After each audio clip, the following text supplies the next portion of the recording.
Welcome back. There's some UK Tiger Force up front, but in the back is something I set up earlier today. Some of my GIJoe sub-teams. I ran out of room, so I couldn't fit the Dreadnoks or the Iron Grenadiers. Maybe next time. Mission Brazil was sold as a 5-pack with the cassette and a new character, Claymore. Not Footloose. GIJoe's Frontal Assault, highly specialized team, slaughters Marauders. There's Airborne and the guys from Sky Patrol. 1988's Tiger Force was for secret and highly dangerous missions in the remote jungle. 1989's Python Patrol, an elite unit of troopers equipped for stealth and infiltration missions. Battle Force 2000, so these guys are kind of from the past, so they look kind of futuristic. 1988 and 89 Night Force, a covert team specializing in nighttime surveillance and defensive operations. Outback and Psych Out were the first UK Tiger Force released in 1989.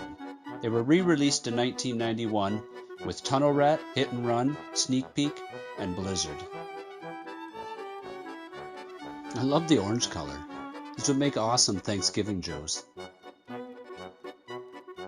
Here's a couple Tiger Force figures from Brazil. On the left we got Marujo, who's Shipwreck, and on the right we got Air Puro, who's Airtight.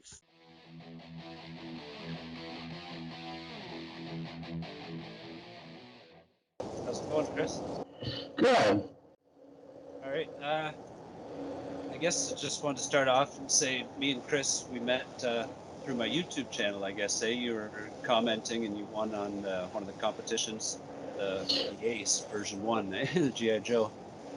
Yeah, I just didn't have anything going on that day, and I just got a notification real quick, and I just was bored, checked it out, and I was literally the first person to watch that video, no more than like 2 minutes after it came out on Facebook, or not Facebook, but YouTube, and I just started commenting in the section, because I was like, oh, well, I need that free Ace figure. I'll try to get it because at some point I want to get a Sky Striker for my collection. So I figured, okay, this would be a perfect opportunity. Why not? Yeah, and then you made me a custom UFO, and then I returned the favor and sent you the Sky Striker. We kind of became friends that way. And then, yeah, and I got it in the mail too on my birthday, so that worked out. Yeah, that's great. And then, yeah, and then I found out after we got talking that you were into Transformers, and you had quite a nice looking collection I saw there. Yes, thank you. Yeah, so I wanted to ask you, I guess, what got you into the Transformer collecting? Was it the cartoon, the movie? It actually started in 2008. Like by then I knew Transformers was a thing. I did recall seeing just a little bit of Beast Wars and Beast Machines, but I wasn't like completely into it because I didn't understand it, because I was more into Star Wars at the time, which I still am.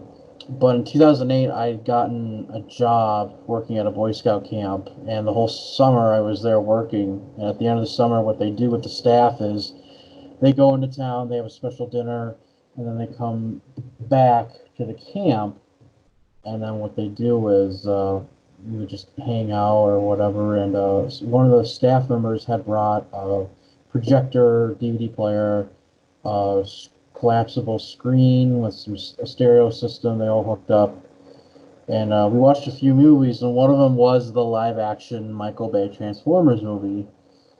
And at the time, I'd been meaning to watch it because it looked good.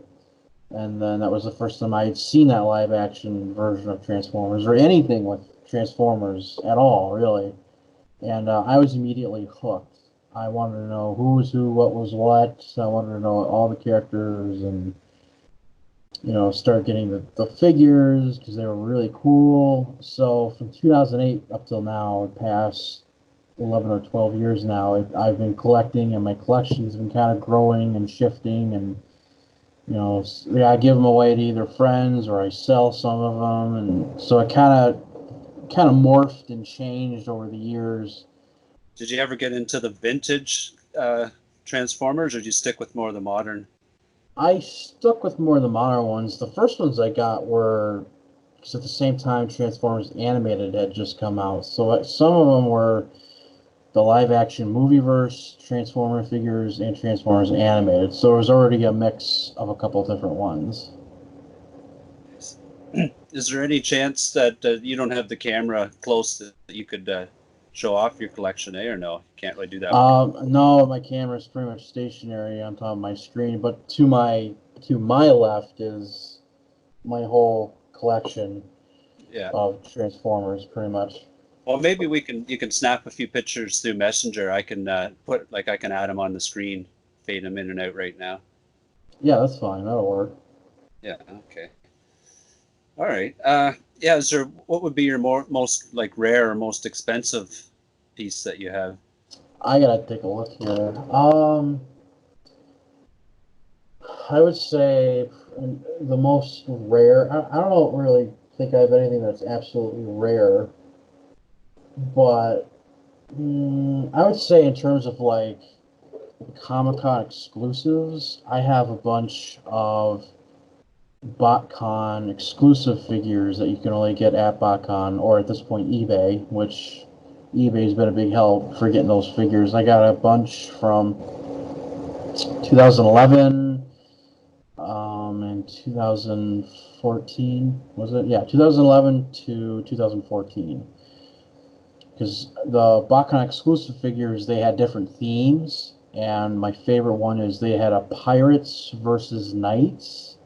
There's this whole, they did like a whole comic book and backstory with it, and I got most of those figures for my collection through eBay. I think about 2 or 3 years ago, no, it was about 2 years ago I got them for my collection. So those ones I really like, because there are different color schemes. There's something you don't expect to see in the stores, or at the time it was something you wouldn't expect to see at Toys R Us. Like you can only get them either at BotCon or eBay. Okay. So most of the ones come from like stores, obviously, but besides that, there's a lot of exclusives. Is there foreign Transformers you get into as well, or is there anything else besides the Walmart and the regular store stuff? I know I've got some of the Takara Masterpiece figures. I got a Masterpiece Bumblebee G1. That's a legitimate Takara. Everything else I have with Masterpiece Transformers is either a Chinese KO Masterpiece, which are just as good as the legitimate ones. And I like to get the knockoff ones, because they look just as good, but they're a lot cheaper than the Takara ones from Japan. You know, especially if you're on a budget. And I do have... What do the Takara ones look like? Are they more Asian looking, the packaging? Or is it the one that looks the same almost as the version 1? Not really. It's more the Masterpiece figures. They're like, there's the G1 Optimus Prime figure that's really simple and boxy and easy to transform. The Masterpiece one, it's a bit more complex and elaborate to set up and transform, because the idea behind it is it's like this absolutely gorgeous and absolutely perfect Transformers figure. Like it has everything you could want. But not only has Takara been doing that, but so have a bunch of other third-party companies been doing their versions of Masterpiece Transformers. Wow. Okay. I wish I could pull it out. I have one of Optimus Prime, and it looks identical to version 1, but it's slightly shifted. The trans and the formers is different than the American version, and that's the only way you can tell on the packaging. I believe it's Chinese, but I'm not 100% sure. Okay. But yeah, if you have a sec here, let me just pull it out. Yeah, show me, because I'm curious now.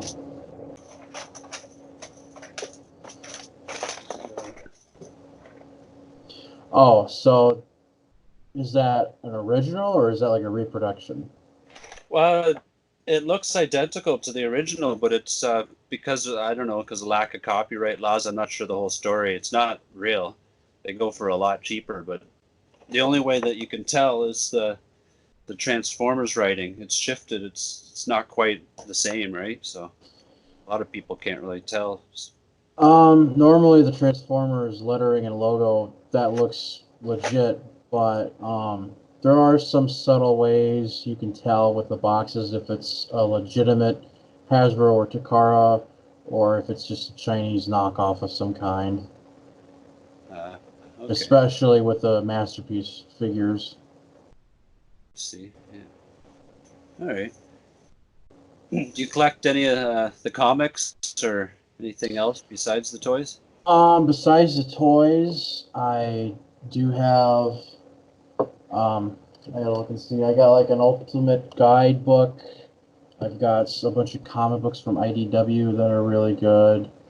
And I have the 25th anniversary Shout Factory individual DVD sets that came out in 2009, 2010. And then I have the complete series of the original Transformers show, the G1 series, on a big box DVD set that's made to look like the Matrix of Leadership from the show. Um, I've got that. Of course, I got all the live action movies on DVD and Blu-ray. I've got Transformers Animated, the complete series on DVD. And I'm trying to think what else I got. I also have the 1986 Transformers movie both on DVD and Blu-ray for collecting purposes. You talk about BotCon there. What exactly is that? Is that an annual thing? BotCon, it was the very first Transformers convention. It started in 1995, I think. Someone might want to fact check me on that because I think it was either 95 or 96 when it started. And because that was around the same time that Transformers Beast Wars had come out because Hasbro wanted to revitalize the franchise. So it was the other reason why BotCon started. So is it exclusively Transformers or is it everything kind of robot? It's just Transformers. BotCon is just Transformers, and then now you also have TFCon, which is another Transformers convention. Or that? Yeah, so and there's a couple other ones from around the world that are those are just strictly Transformers. Nice.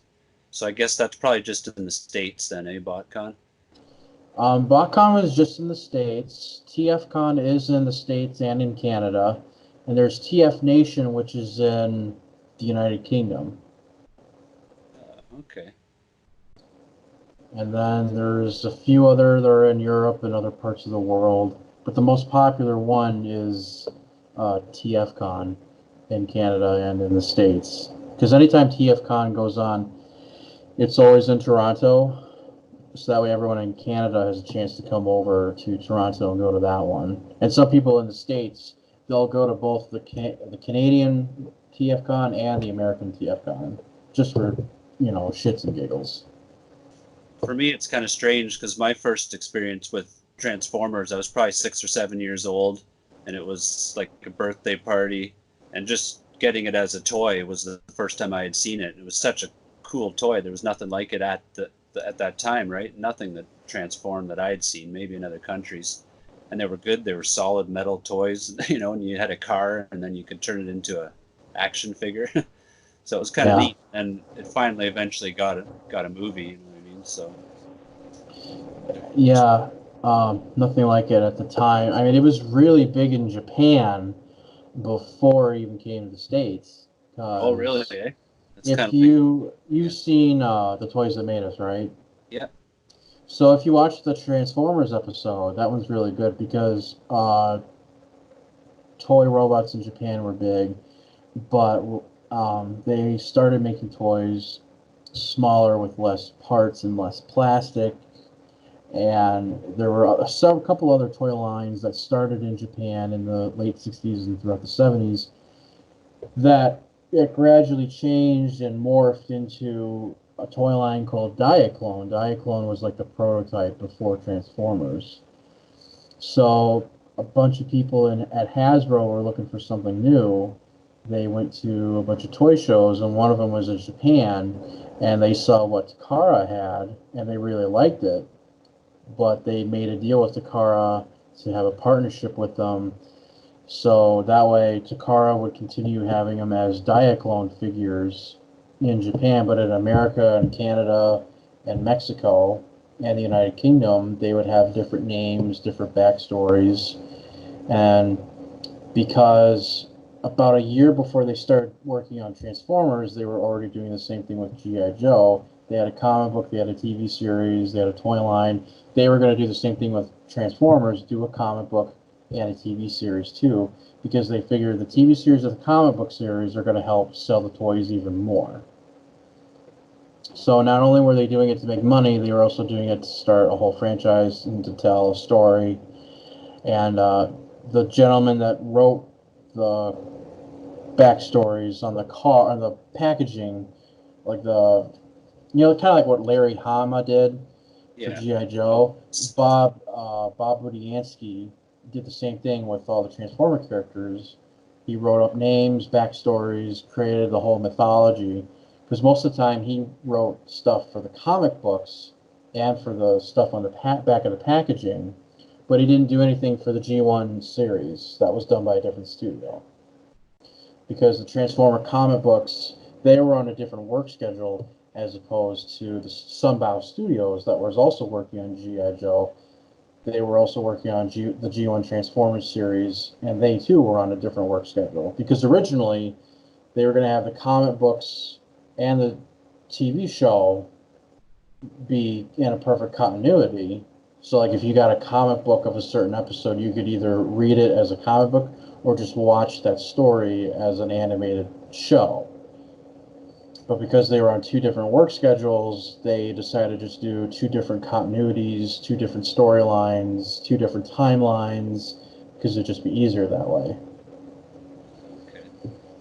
One last question. It's probably a stupid question, but being a G.I. Joe fan, I don't really know. But with Megatron and the gun being a completely different scale than the Autobots, is there any kind of explanation for that? Because as a kid, it's like that I doesn't work. know. Well, they changed it now, so Megatron just turns into like some kind of a tank, a big tank, or some kind of a spaceship with a big cannon on it, or something along those lines. They've changed it now, and even more so with Beast Wars and Beast Machines, they changed it to where now he just transforms into a giant Tyrannosaurus Rex for that storyline. But what happened was when Takara was working on Diaclone, one of their figures, they had a couple different figures that turned into handguns. Because in Japan, you can't get a handgun, you can't get any kind of guns. It's part of their laws since they lost World War II. But they're perfectly fine with toy guns. They've got nothing against that. So Takara figured, okay, well, it's going to be no problem making up a bunch of figures that are going to turn into handguns. So one of them was the basis for Megatron. And and they didn't think no one was going to make a cartoon character out of this one figure that turns into a handgun. Because you turn it into a handgun and it's like, oh, it looks like he has a real gun. Well, they didn't really think far ahead, because in the comic books and the TV series, when Megatron transforms, he turns into a handgun and he has to be used by someone else. So at the time it looked cool, but now it's kind of like, okay, well, maybe they should have just had him turn into like a really big tank or something like that. But so I know the Masterpiece Transformers figures, the Masterpiece Megatron, that one still has him turned into a handgun with a scope on it, just like you see in the G1 show.